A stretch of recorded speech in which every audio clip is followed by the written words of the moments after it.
You know that feeling when you're home alone and you hear a noise? That little voice in your head that says something is wrong? That feeling is there for a reason. It's trying to keep you safe. And after you hear these 5 true stories, you will understand why you should never ignore that feeling again. These are not made-up stories. These are real things that happened to real people who were just like you. People who came home from work, locked their doors, and thought they were safe. They were wrong. Very wrong. Story 1. The Woman in the Walls. Sarah was 23 years old. She had just gotten her first real job and her first apartment all by herself. No more roommates. No more sharing bathrooms. No more fighting over who ate whose food. Just her and her cat Whiskers in a nice 1-bedroom apartment in Portland. The apartment was old but pretty. It had big windows that let in lots of light. The floors were made of real wood that made noise when you walked on them. The walls were made of red bricks that you could see. Sarah loved it the moment she saw it. The rent was cheaper than she thought it would be. The owner of the building said the last person moved out quickly and he needed someone right away. Sarah didn't ask why they left so fast. She should have asked. The first week was perfect. Sarah would wake up early, make coffee, and sit by the window watching people walk by on the street below.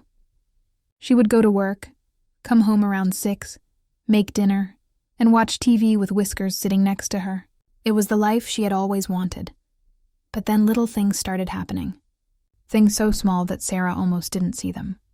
One morning, her coffee cup was on the left side of the counter instead of the right where she always put it.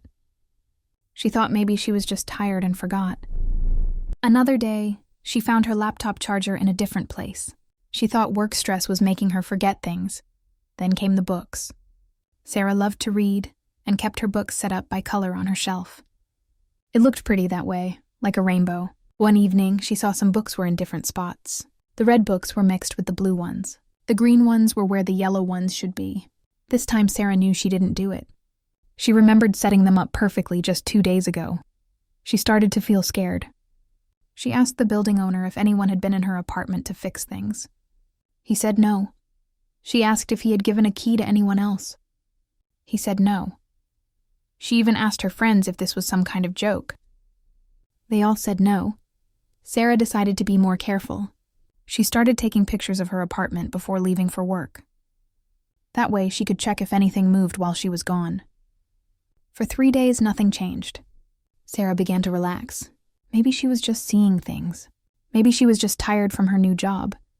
But on the 4th day, something was different in the pictures. In the morning picture, her bedroom door was closed. In the evening when she got home, it was open just a little bit, just enough for someone to look through. Sarah's hands shook as she looked at the pictures again and again. She was not seeing things. Someone had been in her apartment. Someone had opened her bedroom door while she was at work. She called the police right away. 2 officers came and looked around. They didn't find anyone. They didn't find any signs that someone broke in. They told Sarah to change her locks and maybe get a camera. They said it was probably nothing to worry about. They were wrong.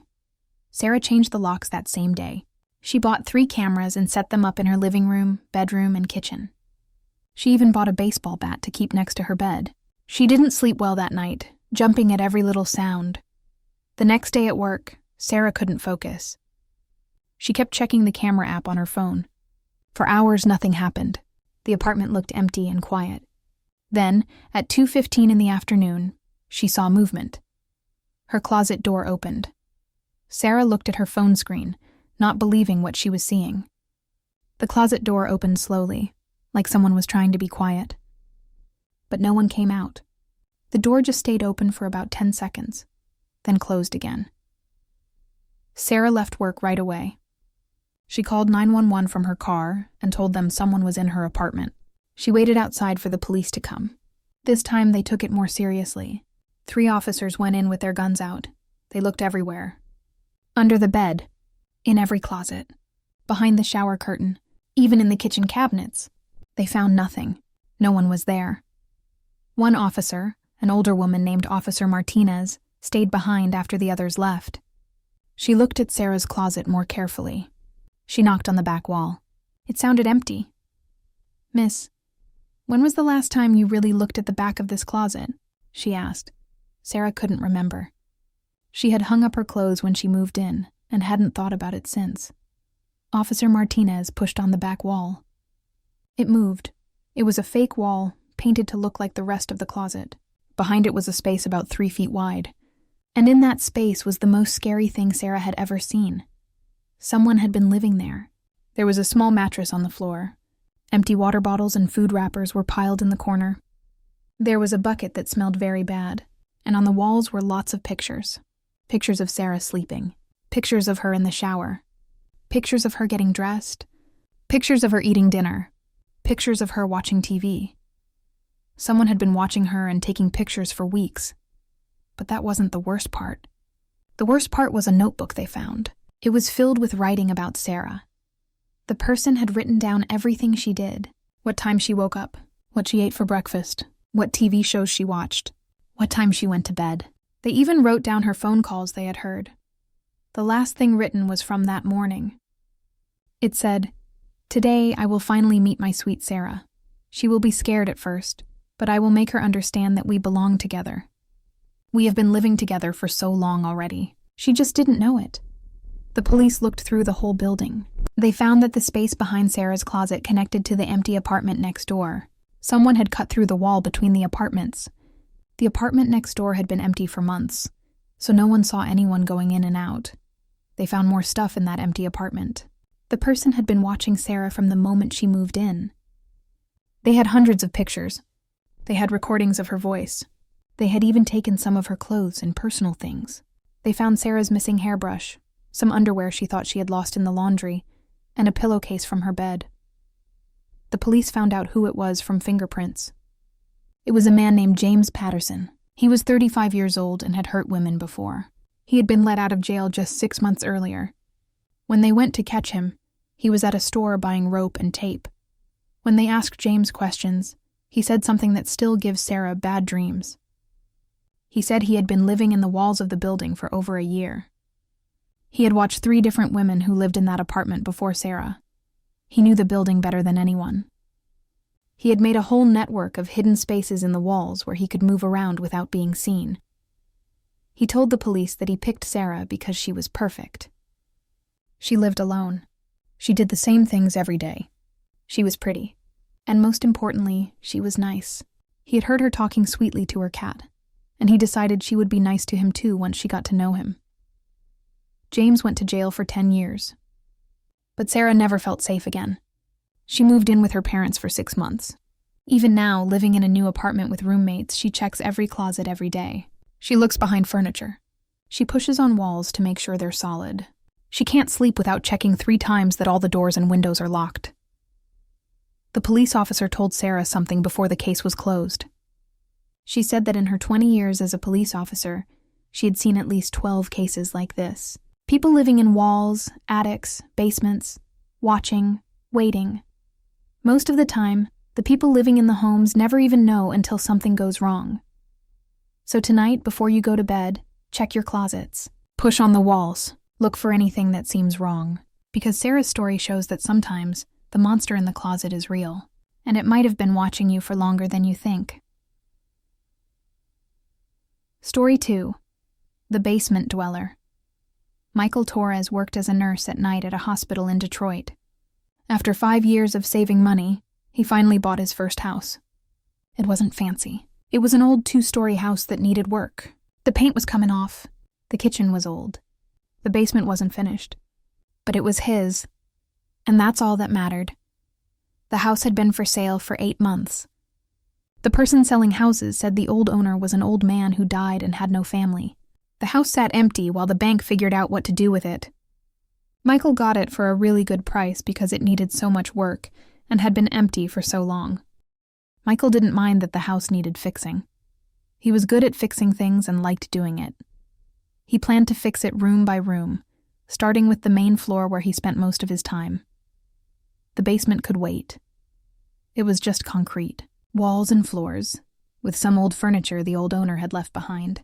Michael only went down there to wash clothes. Working at night meant Michael's schedule was backwards from everyone else. He slept during the day and was awake all night on his days off. His neighbors probably thought he was weird, but Michael liked the quiet. He liked having the world to himself at night. After living in the house for about a month, Michael started hearing noises from the basement. It sounded like footsteps on the old wooden stairs. The first time he heard it, he grabbed a flashlight and went to look.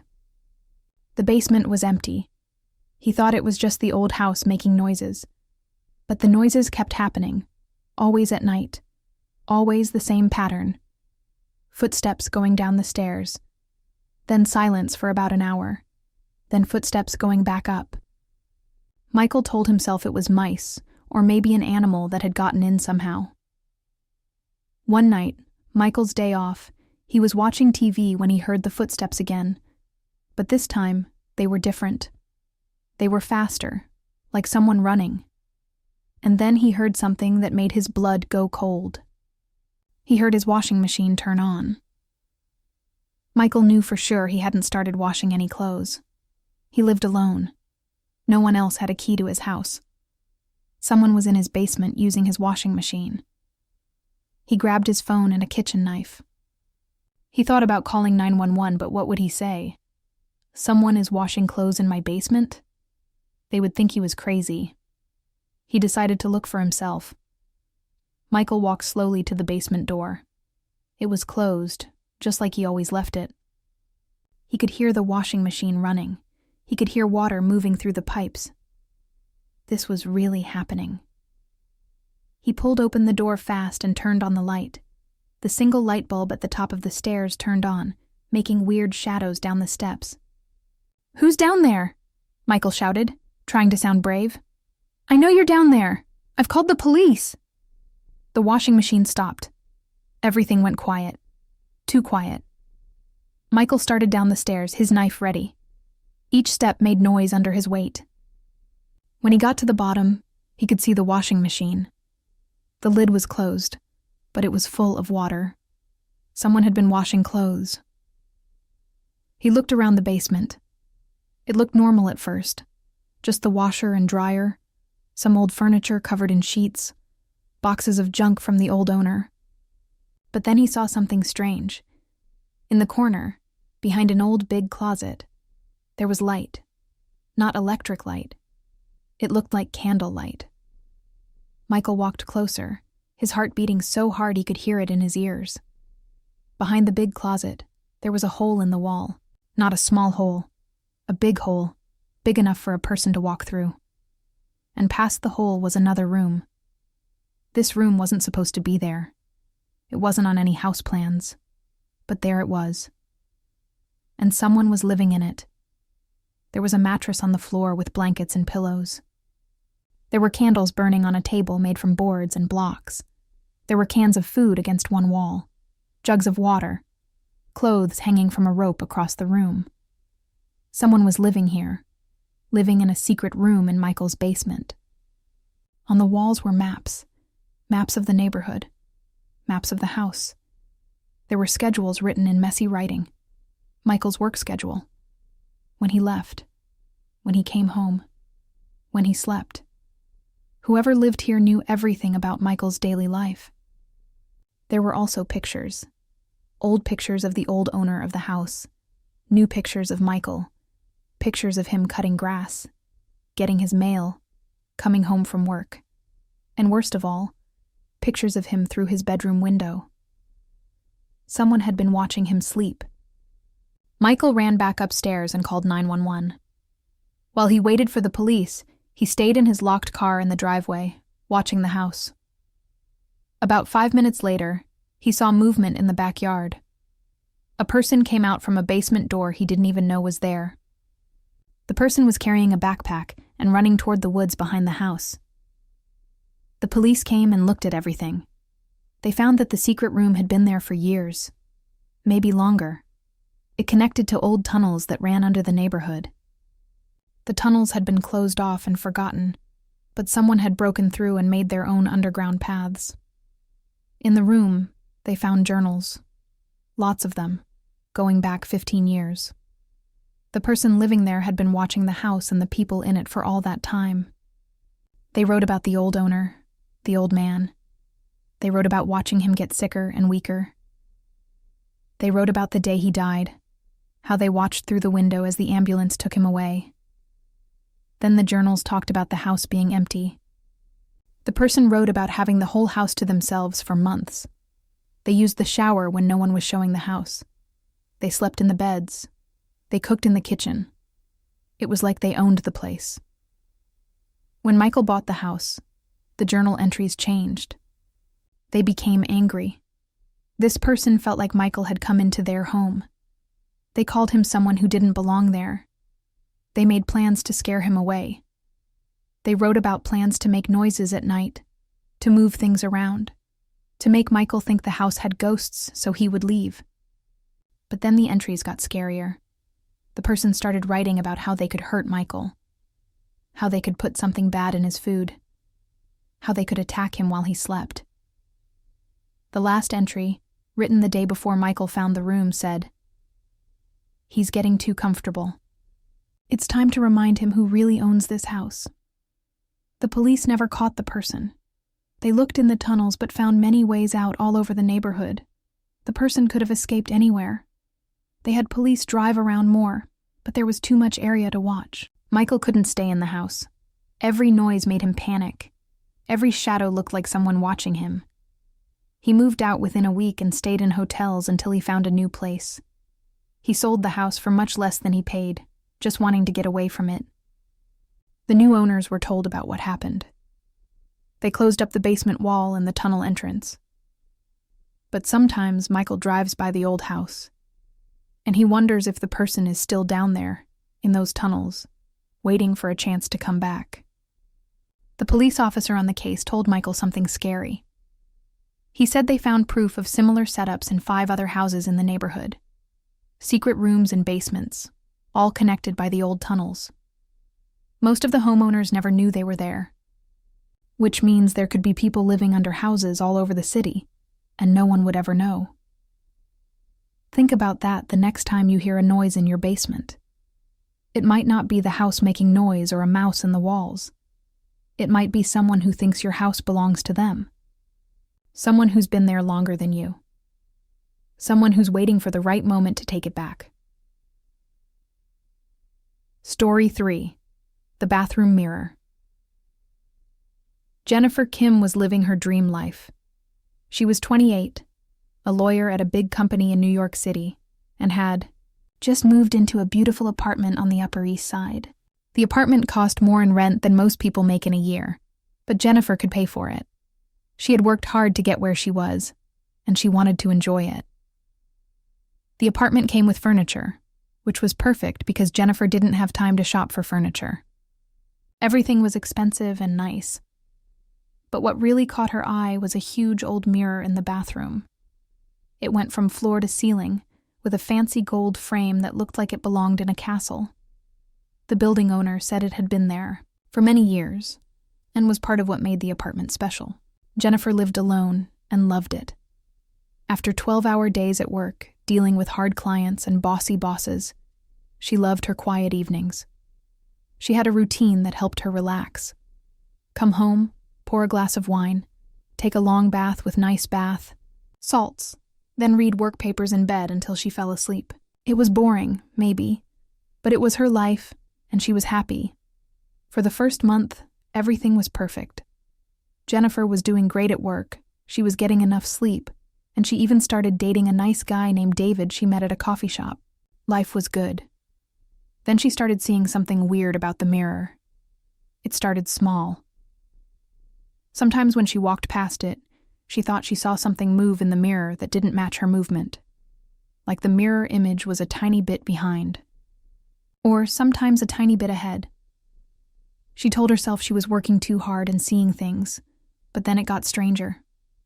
One morning, Jennifer was brushing her teeth and saw her face in the mirror looked different. Not very different, just wrong, like her face wasn't quite right.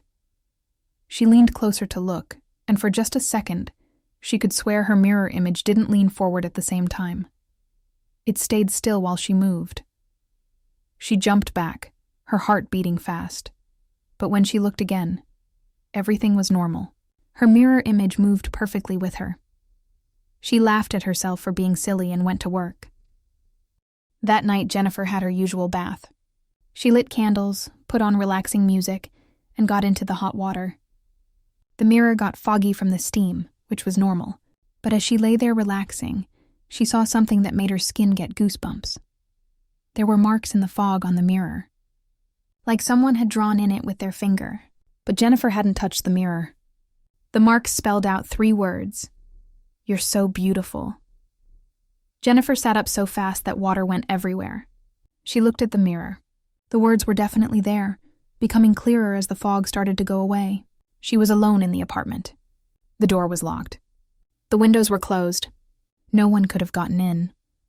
She grabbed her towel and got out of the bath, her hands shaking. She reached out to touch the words, and that's when she saw something that made her stomach drop. The words were written backwards, like someone had written them from the other side of the mirror. Jennifer ran out of the bathroom and called building security. They sent someone up right away, a middle-aged man named Frank, who had worked in the building for years. When Jennifer showed him the mirror, his face went white. "Miss Kim," he said slowly. "This mirror, this shouldn't be here. This wall is supposed to be solid. There's no apartment on the other side. It's the outside wall of the building." Frank got his tools and carefully took the mirror off the wall. What they found behind it made them both step back in fear. It wasn't a wall behind the mirror. It was another room. A small room about 6 feet by 4 feet. And in that room was a chair facing the mirror. There was a camera on 3 legs. There were TV screens showing different views of Jennifer's bathroom. And there were hundreds of DVDs, each labeled with dates going back years. The mirror was a 2-way mirror. Someone had been watching Jennifer, and everyone who lived in the apartment before her, through the mirror. They could see everything while the people in the bathroom just saw themselves in the mirror. Jennifer called the police while Frank looked around more. He found that the room was entered through a hidden door in the building's work area. Someone had built this secret room between the apartments, making a space that didn't exist on any building plans. The police took all the DVDs. They had exactly what Jennifer feared. Hours and hours of videos of people in their most private moments. Showering, using the toilet, getting dressed. There were videos of Jennifer from every single day since she moved in. But it got worse. The police looked at recent videos and found something scary. While Jennifer was at work, someone would come into the secret room and just sit there. They would sit in that chair and look through the mirror into the empty bathroom, sometimes for hours, just sitting, waiting, watching. In one video from just 2 days earlier, the person stood up, pressed their face against the mirror, and said, "Jennifer, you're the most beautiful one yet. We're going to be so happy together. You'll see, I'll make you love me like I love you." The police checked the building's security videos and saw who was going into the work area. It was Thomas Garrett, the building's assistant manager. He had keys to everywhere in the building. He had been using the secret room for years. When they looked in Thomas's apartment, they found thousands of hours of videos. Not just of Jennifer, but of many women who had lived in different apartments in the building. He had secret rooms behind mirrors in 3 different apartments. He had been watching women for over 10 years. They also found something else in Thomas's apartment. He had a room that was exactly like Jennifer's bathroom. He had practiced talking to her in the mirror. He had written hundreds of love letters to her that he never sent. And he had a plan written out for how he was going to take her and keep her in a soundproof room he had built in his basement. Thomas was caught and sent to jail for 25 years. But the damage was done. Jennifer couldn't stay in the apartment. She couldn't look at mirrors the same way. Even now, years later, she covers mirrors when she's not using them. She showers with her eyes closed. She can't shake the feeling that someone is always watching. The building owners took out all the mirrors and closed up the secret rooms. They said it wouldn't happen again. But Jennifer knows the truth. In a city with millions of people living close together, sharing walls, ceilings, and floors, there are spaces between spaces, hidden rooms that aren't on any plans. And in those spaces, there could be someone watching right now. The police officer on Jennifer's case told her something that stays with her every day. He said, "In my experience, for every one of these we catch, there are probably 10 we don't know about. People find ways to watch when they really want to, and most of the time, the people being watched never know. So the next time you look in a mirror, ask yourself, are you seeing yourself, or is someone on the other side seeing you? Story 4. The Attic Above. David Park was 32 years old when his grandmother died and left him her house in the countryside in Texas. David had been living in Austin, working on computers from home, barely paying rent on a tiny apartment. So when he got a fully furnished 4-bedroom house on 10 acres of land, it felt like winning the lottery. The house was old, built in the 1940s, and 40 minutes from the nearest town. It sat at the end of a long dirt road with woods and fields all around. The closest neighbor was 3 miles away. For David, who spent all day on his computer and liked peace and quiet, it was perfect. The house had been empty for 6 months while lawyers figured out who got what. David's grandmother had been in a nursing home for her last year, so really the house had been empty even longer. When David first walked in, everything was covered in dust. But the house was strong and solid. It just needed some cleaning and small fixes. David moved in on a hot July day. He spent the first week cleaning, fixing dripping taps, and setting up his home office. The house had good internet, which surprised him, so he could work from home without any problems. He got into a nice routine, work during the day, take walks in the evening, read or play games at night. No traffic, no noisy neighbors, no problems. It was perfect. But after living there for about 2 weeks, David started hearing noises at night. Footsteps above his bedroom, slow, careful footsteps, like someone trying not to make noise but failing. The house had an attic, but David had never been up there. The entrance was a ladder that pulled down from the ceiling in the hallway. His grandmother had always told him it was just full of old junk and probably had bats or wasps, so he should stay out. David thought the footsteps were just raccoons or possums that had gotten in. But the footsteps happened every night, always starting around 11 p.m. They would walk from one end of the attic to the other, stop for about 10 minutes, then walk back. This would happen 3 or 4 times, then stop. It was like clockwork. Every single night, the same pattern.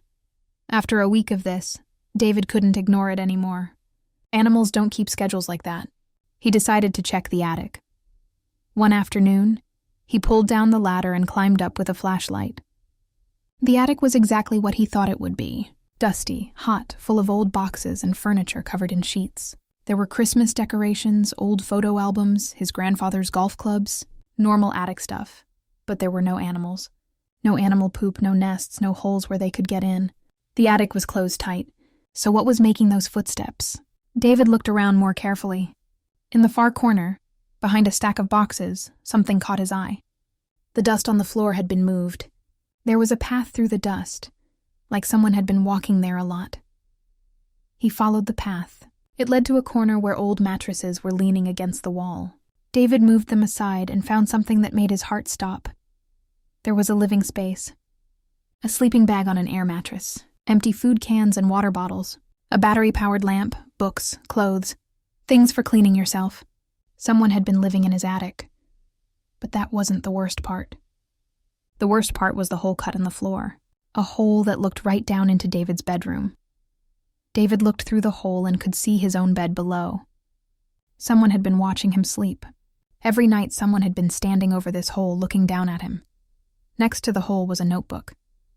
David picked it up with shaking hands and started reading. It was a record, a detailed record of everything David did. When he woke up, what he ate, when he showered, when he left the house, when he came back, what shows he watched on TV. Even records of his phone calls that could be heard through the floor. The record went back further than David's time in the house. There were entries about his grandmother, about her daily routine when she lived here, about her health problems, about the day she fell and had to be taken to the nursing home. The person writing seemed sad when she left. Then there were months of entries about the empty house. The person wrote about having the whole house to themselves, about sleeping in the beds, using the shower, cooking in the kitchen. They wrote about it like it was their house. When David moved in, the tone of the entries changed. The person was angry. They wrote about David coming into their home. They called him someone who didn't belong. They made plans to scare him away. But as time went on, the entries got more personal. The person started writing about David like they knew him, like they were friends, like they were roommates who just hadn't met yet. The newest entry was from that morning. It said, "David seems sad lately. Maybe he's lonely. I should meet him soon. We could be friends. We already live together after all. We're already like family." David ran out of the attic and out of the house. He called 911 from his car, doors locked, watching the house. It took the police 30 minutes to get there. Country places in Texas don't have fast police response. The police looked through the house and the attic. The person was gone, but they had left recently. The sleeping bag was still warm. They must have heard David coming up the ladder and escaped. But how? There was only one entrance to the attic. Then one of the police saw something. A window in the attic that faced the back of the property. It was painted shut from the inside, but the paint was cracked like it had been opened recently. Outside the window was a large oak tree with branches close enough to climb. The person had been coming and going through the window, climbing the tree like it was nothing. The police looked all over the property and the woods around it, but found nothing. They set up extra police patrols and told David to call if anything strange happened. They also told him something that made his skin crawl. The sheriff said, "We've had reports like this before. People living in attics, barns, empty buildings. Lots of empty property out here. Lots of places to hide. Some of these people, they don't hurt anyone. They just need a place to sleep.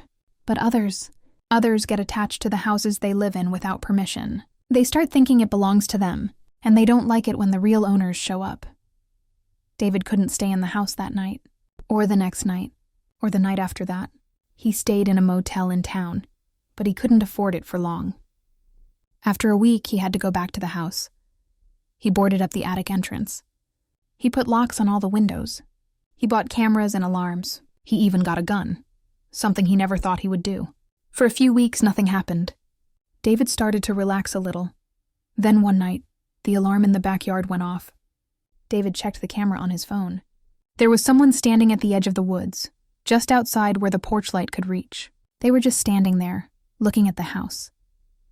David called 911, but by the time the police got there, the person was gone. This happened 3 more times over the next month. Always the same. A person at the edge of the woods just watching the house. Then David found a note on his car window. It said, "This is my home. I was here first. You're the guest." Remember that. David moved out the next day. He couldn't take it anymore. The fear, the worry, the feeling of being watched all the time. He sold the house to someone who planned to tear it down and build something new. But sometimes David thinks about that house. About that person who lived in the attic. Are they still out there? Did they find another house? Another attic? Another family to watch? How many people are sleeping right now, not knowing that above them, in the dark space between their ceiling and roof, someone is watching through a hole, writing in a notebook, planning when to meet them? The sheriff told David something before he left town. He said they found proof of similar situations in 4 other houses in the county, holes cut in floors, living spaces made from nothing, notebooks full of notes about the families below. Most of the families never knew. Out here, the sheriff said, with houses so far apart, with so much empty space, it's easy for people to disappear, to live in the shadows, to watch and wait. You're lucky you found out when you did. Some people never find out until it's too late. Story 5. The Smart House Nightmare. Ashley Chen was one of those tech success stories you read about online. She was 30 years old and a big boss at a major tech company in San Francisco. She had worked 18-hour days for years, working her way up, giving up everything for her career. And it had worked. She made more money in a year than most people see in their whole life. So when Ashley decided to buy a house, she went all out. She bought a $5 million smart home in a rich neighborhood. Everything in the house was connected and automatic. The lights knew when to turn on based on where she was. The temperature control learned what she liked and changed by itself. The coffee maker had her coffee ready when her alarm went off. The security system used her face to unlock doors. It was like living in the future. Ashley loved showing off the house to friends. She could control everything from her phone. She could be at work and turn on the oven to heat up for dinner.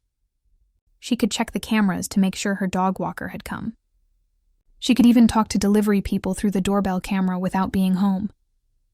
As someone who worked in tech, Ashley understood that connected devices could be dangerous. She used hard-to-guess passwords. She used extra security steps. She kept everything updated. She was smart about security, or so she thought.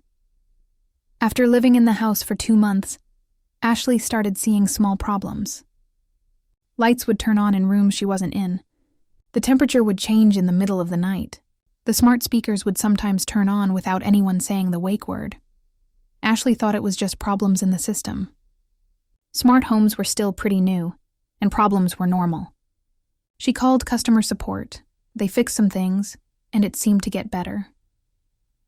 But then came the music incident.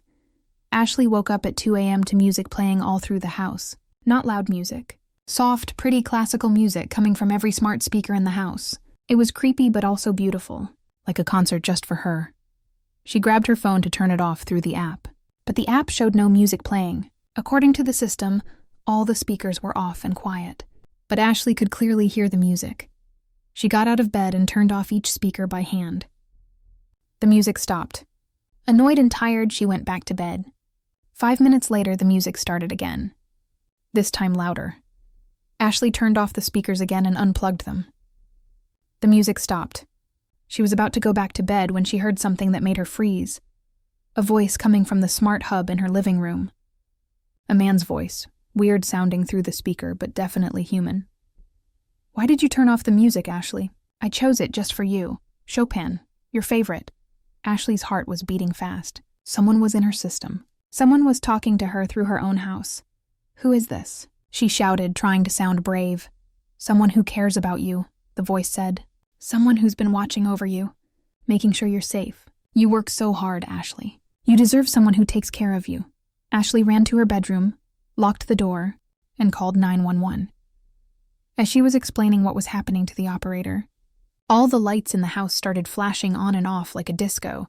The TV turned on, showing the video from her bedroom camera.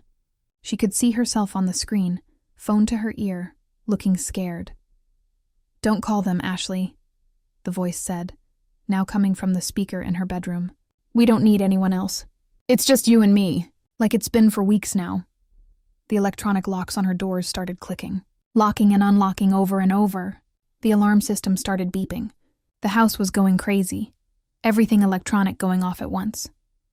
The police got there in 10 minutes, but it felt like hours. By the time they got there, everything had stopped. The house was normal. The lights were on. The speakers were quiet. The doors were locked properly. The police looked all through the house and found nothing. No one was inside. No signs someone broke in. They said it might be a hacker who had gotten into her system from far away. They told her to call the smart home company and maybe stay somewhere else for the night. Ashley called the company's emergency line. They said they would send someone to fix it first thing in the morning. Ashley packed a bag and went to stay at a hotel. The next morning, the repair person came. His name was Brian, and he was an expert in security for smart home systems. What he found was scary. Someone had complete access to Ashley's system. They could control every device, see through every camera, listen through every microphone. But it wasn't a hack from far away. The access was coming from inside the house. Brian traced the connection to the crawl space under the living room. Ashley called the police again. This time they brought a whole team. In the crawl space, they found a complex setup. A laptop connected right to the house's smart home wires, signal boosters, cables running to different parts of the house. Someone had physically connected to the system from below. But that wasn't all they found. There was also a living space down there, a sleeping bag, food and water supplies, batteries, a portable toilet. Someone had been living under Ashley's house. The laptop was still logged into the system. Brian looked at the activity records. Someone had been accessing the system for 6 weeks. They had been watching Ashley through every camera, listening to every conversation. They knew everything about her life. The laptop had folders full of recordings, videos of Ashley sleeping, cooking, working from home, doing exercise, everything. There were sound recordings of her phone calls, her video meetings, even her therapy sessions that she did over video call. There was also a document, a long, rambling letter about Ashley. The person had written down everything about her. Her routine, what she liked, her passwords, gotten by watching her type through the cameras, her friends' names, her work schedule. They knew what she ate for breakfast, what shows she watched, what music she listened to. They knew her better than she knew herself. The police set up surveillance on the crawl space. 3 nights later, they caught him. Marcus Webb, 31 years old, someone who used to work at the smart home company. He had been fired 6 months earlier for being inappropriate with female co-workers. When they questioned Marcus, the full story came out. He had been using his knowledge of smart home systems to spy on customers. He would pick women who lived alone, install his equipment while they were at work, and watch them for weeks or months. He said Ashley was his 12th victim. Marcus had been planning to kidnap Ashley. He had learned her routine so well that he knew exactly when she would be weak and alone. He had practiced turning off her security system. He had even rented a storage unit where he had built a soundproof room to keep her in. The police investigation showed that Marcus had been telling the truth about other victims. They found proof of 11 other women he had spied on, some for just a few weeks, others for months. Most of them never knew. They just thought their smart homes had problems sometimes. Marcus was sent to jail for 30 years. But the damage was done.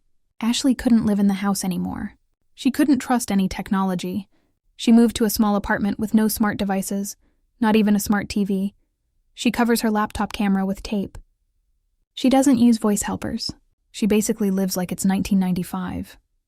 The police officer on her case told her something that keeps her up at night. The problem with smart homes is that they're made to watch you. That's how they learn what you like. But once someone else gets access to that watching, you've basically invited them into every moment of your life. And the scary part is, this technology is everywhere now. Every home is becoming a smart home, which means every home could be in danger.